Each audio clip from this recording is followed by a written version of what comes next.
Hey everybody, it's Bud with Klasik. I'm Justin with Klasik. Welcome back to the podcast. Today we're going to focus on our featured project of the week, 212 East Ontario, the future home of Local Eclectic. So we've made some big progress. You've seen all the updated photos, the last videos. So Justin, give me some feedback. What was the last time you were on site? Let's start there. Probably about two weeks ago. I try to get to every site every week or two. Yeah. It's good to have a new, fresh set of eyes that aren't worn out by seeing a site every day. So you're looking for things that your project management staff or your site super is not looking for. And also you're taking a customer perspective at the job site too. It's like, oh, if I'm walking in every couple weeks, I'm almost acting as the customer. So what am I looking for? And you're able to see kind of more significant steps of achievement if you go every 2 or 3 weeks than if you're there every week. So we do it tactfully as the management core of Klasik. So I was there about 2 weeks ago, and we were just shoring up the masonry so that we could be putting in about half a dozen custom lintels and steel I-beams here or in the following week, which I think are getting installed as we speak. That's right. So wait, tell me, boys, back up a little bit. I think that's an interesting concept that the audience might not realize. So in your past, you acted as a project manager, and you had that view of a job, of a project. Let's call it like job site blinders, or you just get so used to it. Tell us a little bit more about that. Because I've had the same thing, very confident. Every project manager out there knows exactly what those are talking about.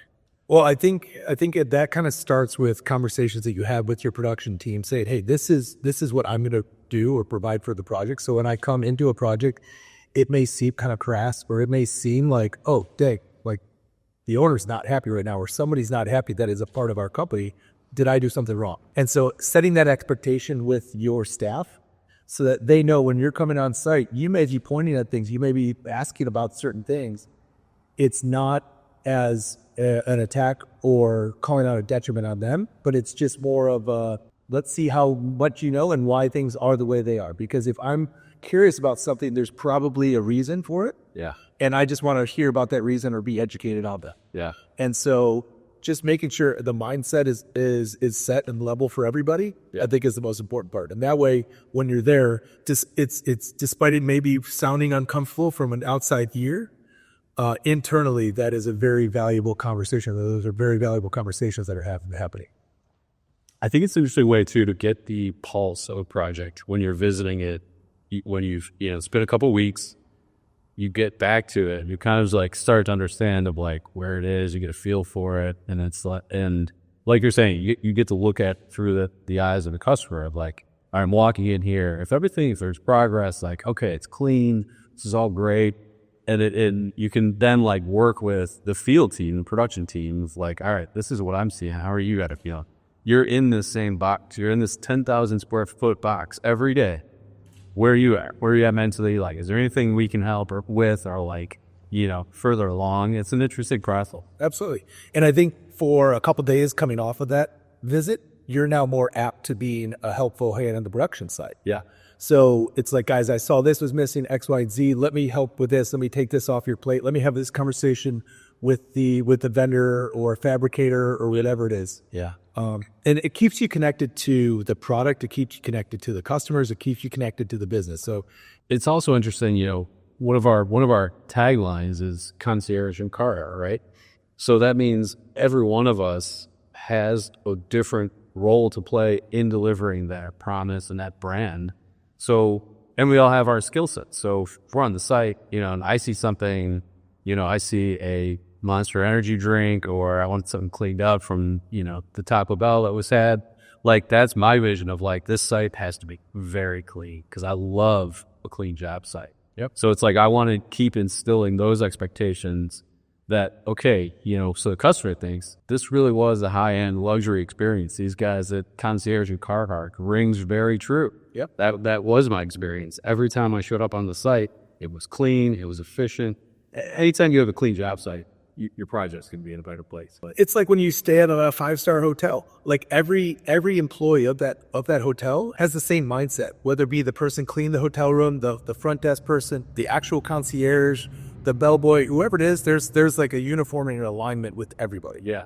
right? And it's for the good of the experience of the person staying, of you as the customer of the hotel, but also for the brand and for just the hotel community, and that community specific to that hotel. Yeah. And it starts with management and it works its way down. So that concierge and Carhartt idea extends well into what we do. And that's why we stand behind it, because we're even looking at details on like, okay, when we produce updates in our software or emails to customers, are those properly formatted? Are they reading correctly? Are we going through and looking for misspellings? Like all of those things matter, because that's what 5-star places do. So it's all about the little detail, all the details. And the touch points that the customer has with every piece of Klasik is important. Those are all highly detailed. They're all done for a reason. They're done in a specific way for that reason. So it's all reflective of that experience, of that like very high-end concierge and car experience. All right, so Justin, give me some highs from a week. It's Thursday afternoon.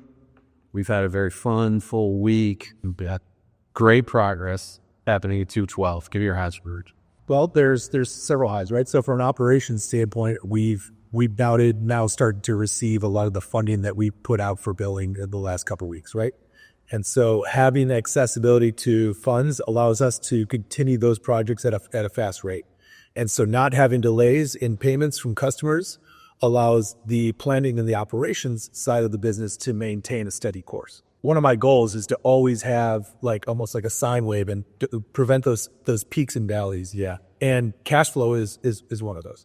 I think any week where you have an influx of cash and you can now reinvest that into the projects to keep that sine wave and that rounded wave in a good place, that means productivities at a good rate. That means efficiencies at a good rate. Your lean methodology can be implemented at a better rate or a better course. So from an operations perspective, that's a win for this week. Tell me more about the lean methodology and specifically with cash flow. I think that's an important topic that, it might not be as obvious to just the citizen on the street, but like cash flow and like staying lean. What does that mean to you? Well, I think from that perspective, being able to stay lean means that the work that we put in on the planning side, our project management team, our project coordinators, the people who are doing the material takeoffs, getting the orders ready to be placed with your tile companies, with your lumber companies, with any type of paint, finish, materials, whatever it might be. A lot of those orders are set up to be placed weeks before they're actually placed. And so there's embedded time in our staff to get all of that ready. And as long as there's not a hiccup in cash flow, those can be ordered at the time that they're ready to, so that they can be delivered on time, ready for the installer to be doing their installation. As soon as that is broken because of any delay in payment or cash flow or anything like that, then the person who put that order together and got the schedule ready and coordinated everything with the subs and the vendors, the installers, to all be timed appropriately, gets thrown off. And now our staff has to go back and redo that again. And if you're having to do that multiple times through a project, the start, the stop, the start, the stop, the start, the stop, you're inefficiently on an you're acting inefficient on an operation standpoint, and it's not to our fault. We've done our job to do our job correctly at a high level. So the fact that if there's any issue with funding on a project, that's probably the biggest burden, is the having to touch something 2, 3, 4 times. And when that accounts for 4, 6, 8 hours each time of our staff, that starts adding up. And from a business cost perspective, now like you're just wasting money for no reason. Yeah. And then a lot of times there's schedule implications too. People don't understand that. Our customers don't always understand that. The seasoned customers who have done multiple projects with us or have done multiple projects in the past, they understand how important it is to hit your invoice deadlines. Yes. Because as soon as the schedule gets out of whack, it's very hard to get it back on whack, because that plumber may have another obligation now he's going to be at for 2 or 3 weeks. And so you can't advance your project until you get that plumbing done. And so now if that plumber's not going to be back on site for 3 weeks, what are you doing for 3 weeks other than just letting the project sit sometimes? And it's unfortunate because we don't want to do that. Yeah. We want to get in and get out and just do as many projects as perfectly as possible every year. And when we've got projects that are stopping and going, it exhausts us and our team mentally, physically, and also our subs. So you're starting to like kind of burned some people that don't necessarily need to be burned. Nobody did anything wrong, and it's just the fact that I think the subcontractor piece is important and can be a challenge to convey. Of like to a customer, well, my payment was only behind 2 weeks. It's like, okay, well, that plumbing company, that HVAC company, the electrician, they need that. And if they expect us to start on X date and then we say we can't start on X date, they have to go somewhere else. So that project we don't know what the scope of work on that project is. So that project might be a month. So if we're only going to punt 2 weeks, they can't just be like, well, okay, I can go somewhere that's 2 weeks. I might have to go somewhere for a month. Yep. So it's those variables. And I think that's one of the biggest challenges of being a general contractor is managing all these schedules at a high level. And that's what consistent cash flow, consistent payment, consistent invoicing and clear invoicing of like, these are the expected dates so that you can plan your cash flow to pay us on time. It helps everybody so we can stay in front of it and give real schedule updates to everybody, customer, the subcontractors, the vendors, everybody, and stay on track to get this across the finish line. Yeah, it's very complicated. Well, and there's another piece to that too, is that we've established these relationships with a lot of these subs that are years deep. And a lot of that formative foundation relationship building came on trust. And that trust is established usually in this industry based on money and payment. Absolutely. Am I getting paid on time? Am I getting paid in full?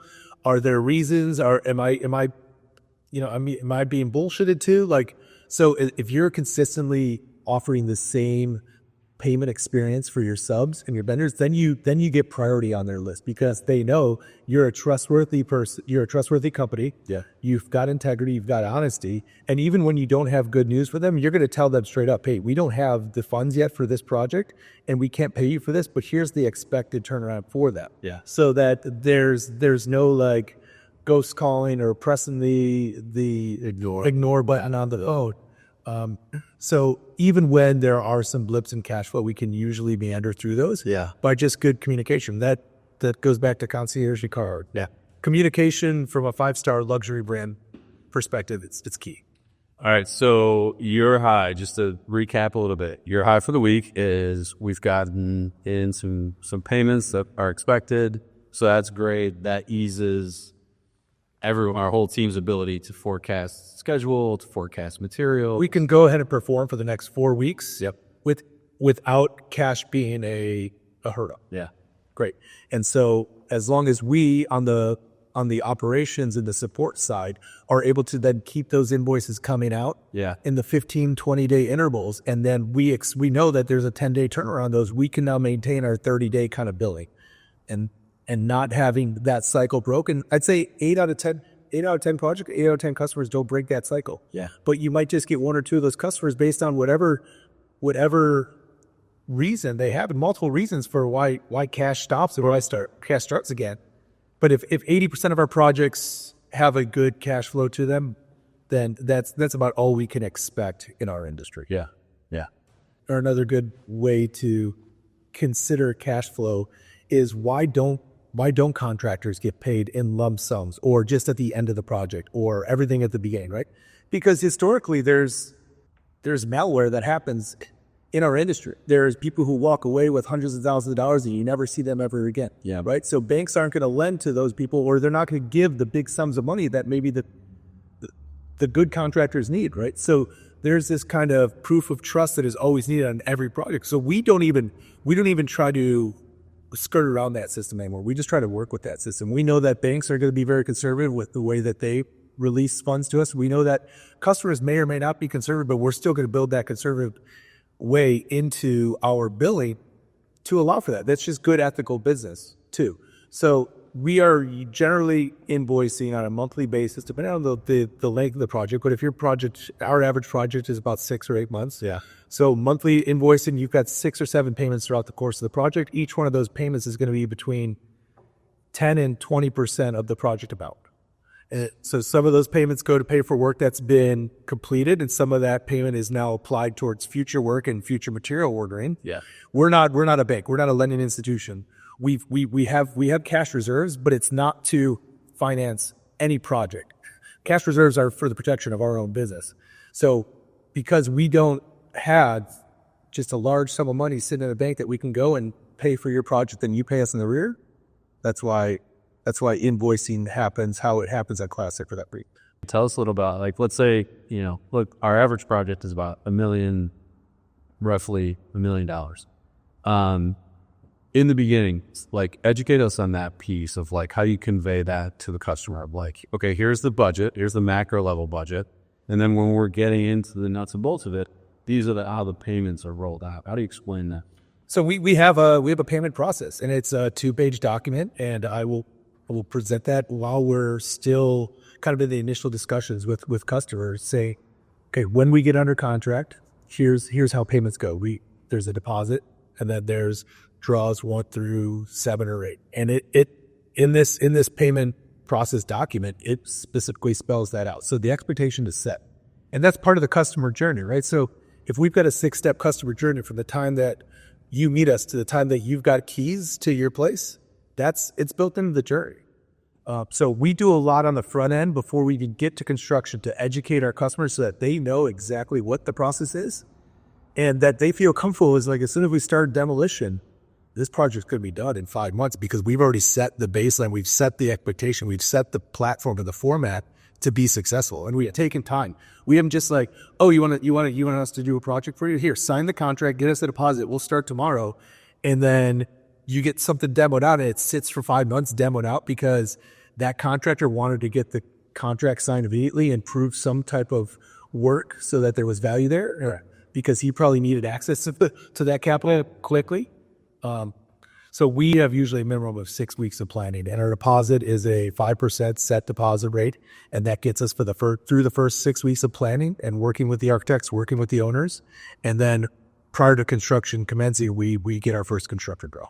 And that 6 weeks is crucial to the success of the project because it's all the planning, it's all the lean methodology, it's all the pre-construction knowledge that we have to pass from takeoffs, sales, everything to production, so that it's not chaos. And when we get to the project, when we get to the kickoff, it's like, I have a very good feeling of how this project, what I need to do in this first time frame, what's going to be paid for, how it's going to be paid for, and so forth. It makes it a smooth process. Absolutely. We call it the speed to launch phase.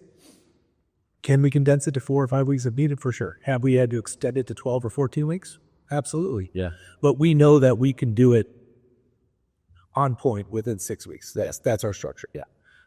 And a lot of times it's some of that time during the speed to launch phase is our production team understanding what the estimator, what the sales associate knows, what I know as the business owner, who our customer is, what the architect's vision is for it, who are the players, who are the stakeholders in it.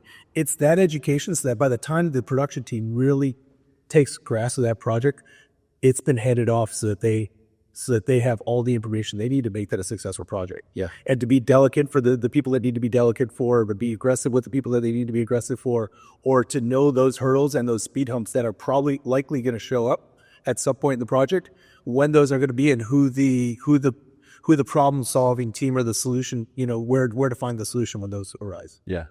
The stakeholder management is an interesting piece, because a lot of times from my end of things in sales, business development, I know the architects, I know some of the designers in a different way. It's like, okay, he or she likes this type of communication, or they're good with text, or they're, this is the best way to communicate with them for success, and handing that to production is good as gold, because then they're like, okay, great, I'm set up for success here. So I know exactly what this person wants, what messages they want, and it just creates a very smooth process. Absolutely. And that connection between early stages, pre-construction information to production is crucial. Yep. Yeah. And I've never personally been with a large commercial construction company, so I don't know their methodologies. A lot of what we do at Klasik has been instilled by just experience and just growing pains. What has worked? What hasn't worked? Where do we keep stumbling? Where do we keep hitting our head against the wall? And so that you form a custom solution for what your company does based on your customers, your past experiences with your customers and with your subs and with all stakeholders. So it is absolutely a tailored approach that we have at Klasik versus maybe some of the larger construction firms and our competitors out there. Right. Because it really is, it's almost new age because it's not set in 30 or 40 years a historical way of doing it. Right. This is embedded with technology. It's embedded with the current generations of people, both ahead and beyond, below us. And that's why at Klasik, we call it the modern approach to building.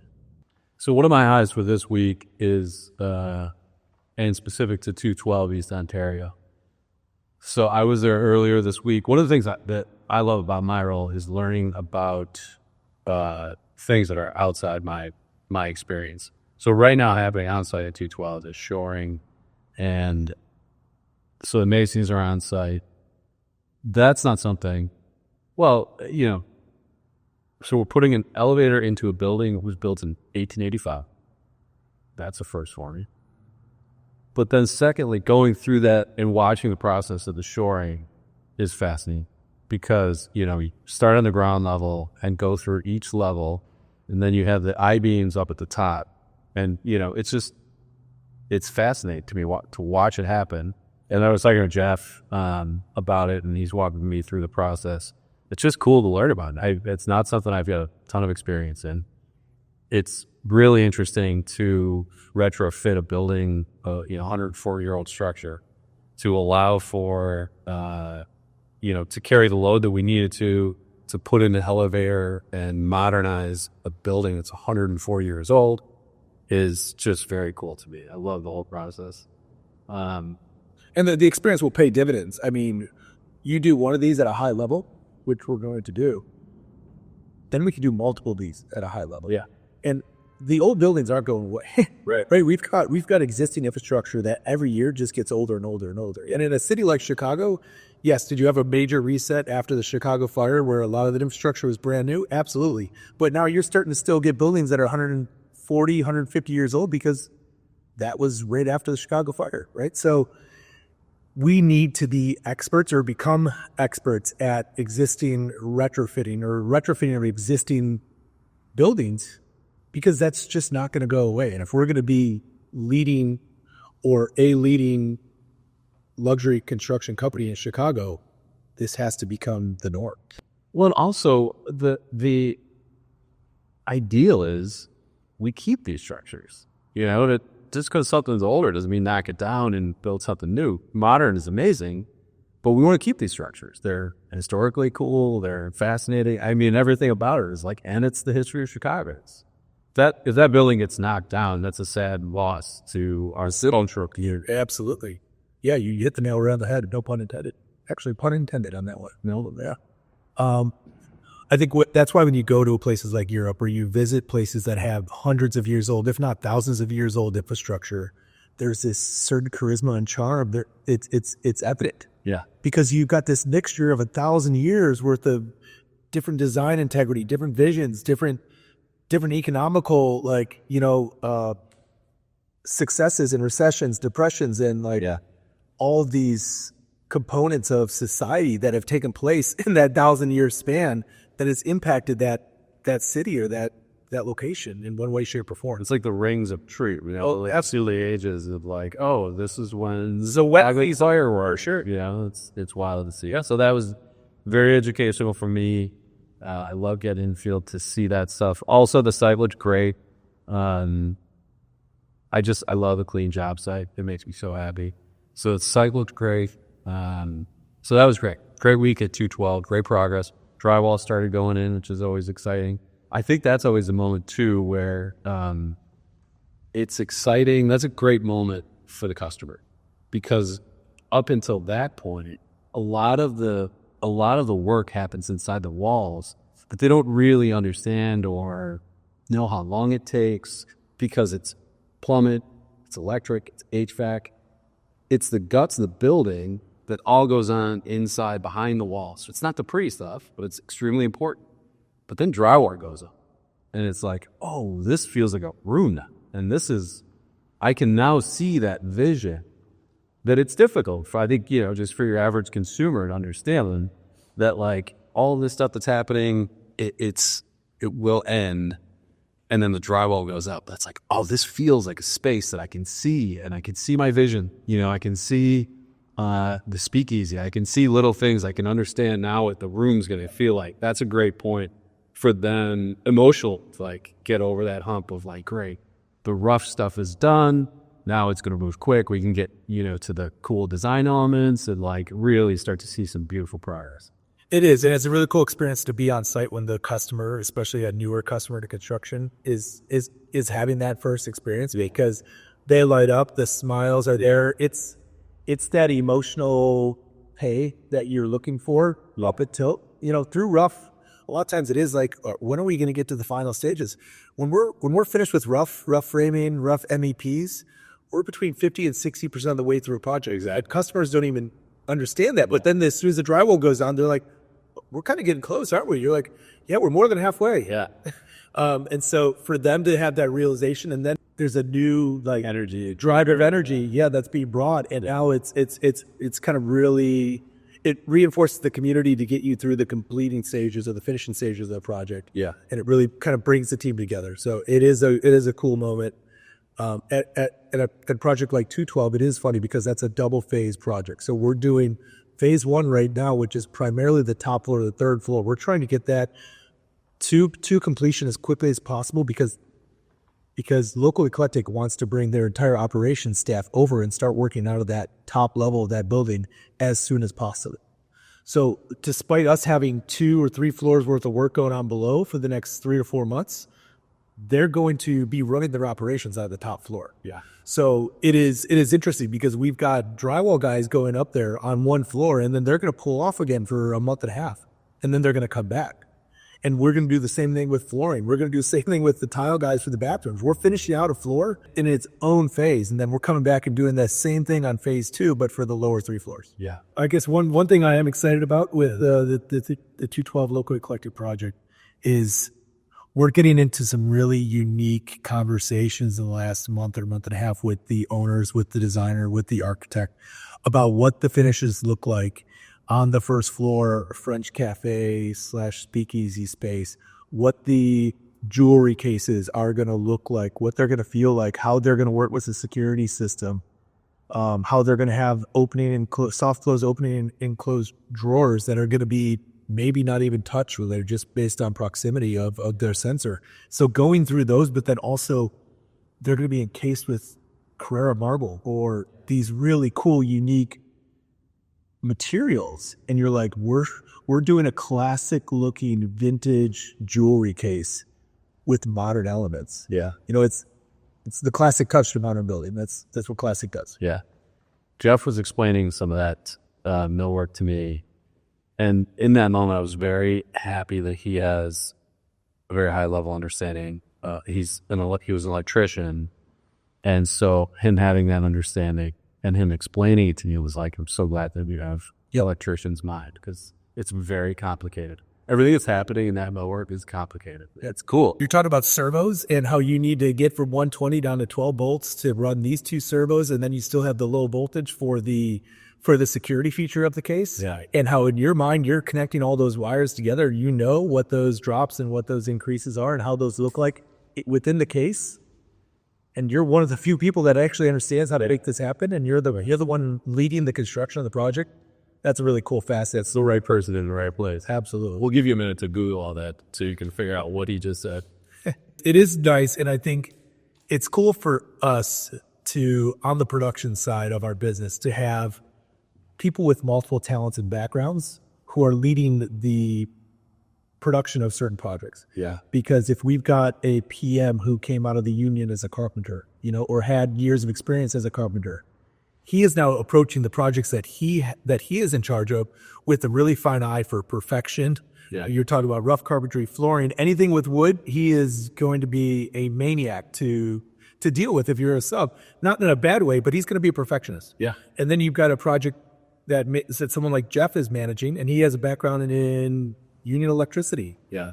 Like, he is going to make sure that thing is as well wired, as efficiently operating as possible from a component perspective. Yeah. Yeah, absolutely. One of my other highs for this week in my role as sales and business development, we had 5 or 6 meetings this week. It's, similar to like going out to the site and learning different things. The meetings were all over the place, very different, very great variety of people, commercial real estate, architects, attorneys. And it's, every conversation has its own path, its own life. And it's fascinating to meet people in different facets of our business. And we don't know, if we're going to have any commonality, have common drive, common goals.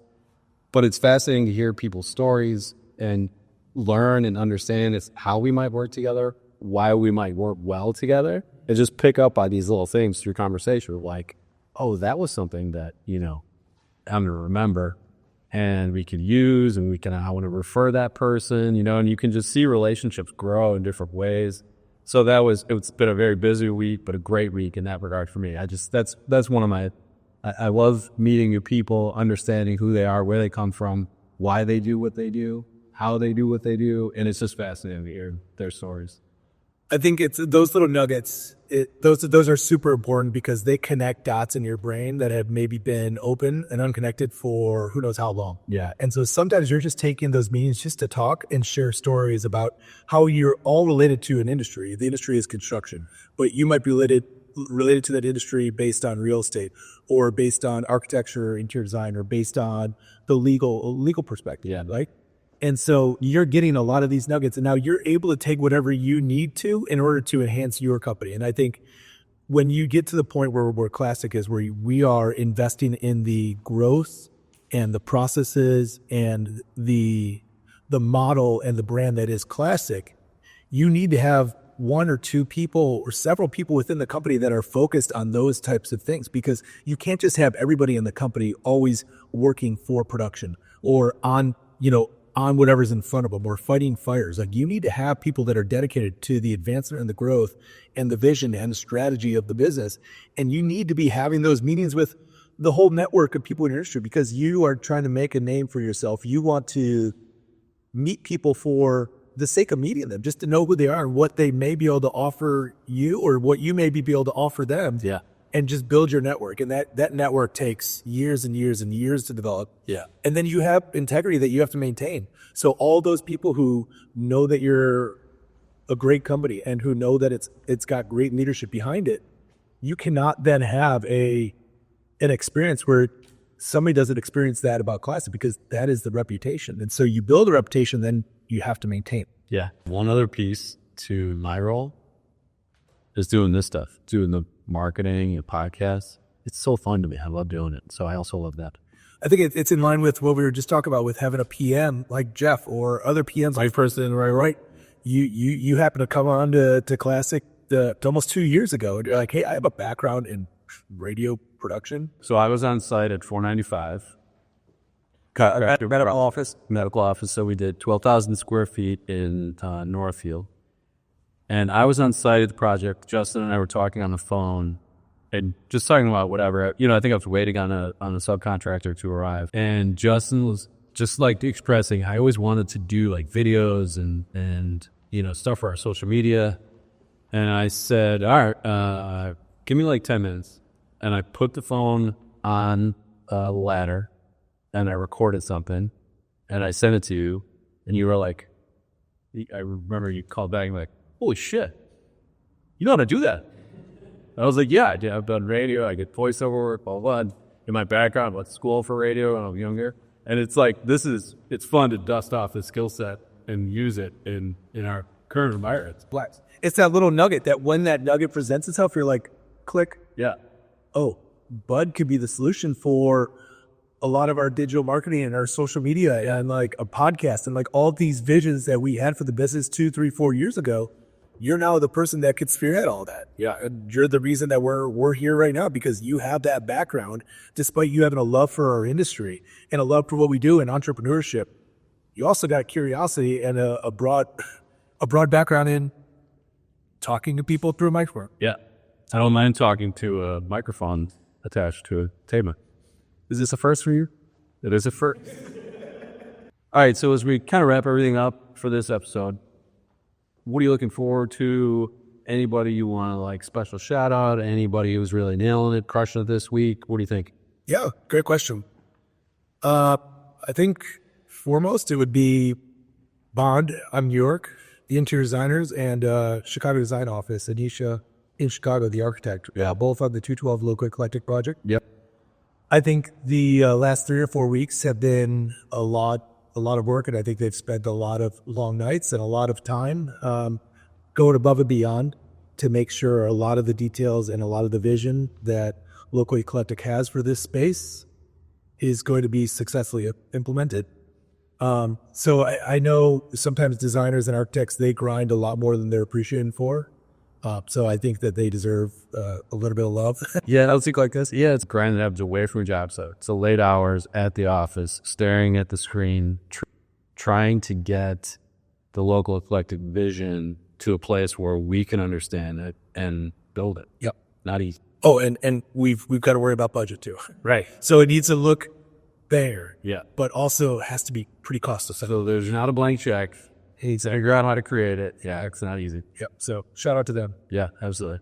All right. Shout out to Bond New York. Shout out to Anisha. I'd like to shout out the production team. They're doing great. The job sites are really looking fantastic.